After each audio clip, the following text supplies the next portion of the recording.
what we want to do today is take some time to glory in the God who has created all things and how He has revealed it in creation.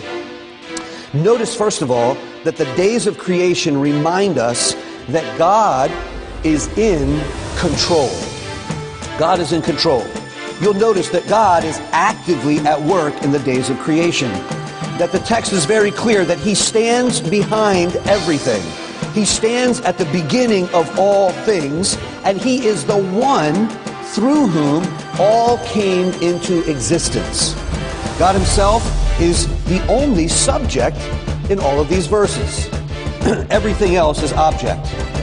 We read about God's actions upon light, water, dry land, vegetation, sun, moon, stars, fish, birds, land animals, people. They are all objects in a creative process where God is the subject. What do we read? The text says over and over that God saw, that God separated, that God called, that God made, that God set, that God created. God explained to the man and the woman what He had done. Through it all, God is said to have spoken at least 5 times, as a result of which everything else unfolded. He spoke and it came about. God is in control. He is sovereign. Heard a great message last Sunday, a great passage of Scripture in Ephesians chapter 1 about the beauty of God's sovereignty. Just the majestic thought of God being the sovereign King over all the universe. Let's acknowledge this. Let's take time to acknowledge this morning. It's good that a good God is in control. It's a good thing. The old saying, which is attributed to Lord Acton, is all power tends to do what? Corrupt. And absolute power corrupts absolutely.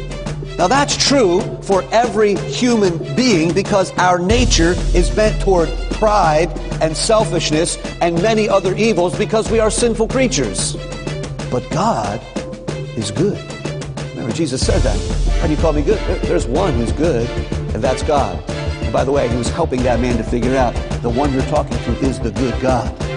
But He's saying there's only one good. There's one perfectly good. And His being in control is a good thing. It's comforting. Again, many of us were blessed to hear the Scriptures unfolded and the precious truth of God's sovereignty last Lord's Day. It's a hard doctrine at times, but it's one clearly taught in the Word of God. And it's one that the children of God take comfort in. I'm so glad I'm not on the throne of the universe. And I'm glad that no fallen human being is on that throne. Satan is not in control. Ultimately, God is, and He has been from the very beginning. The days of creation remind us that God is in control.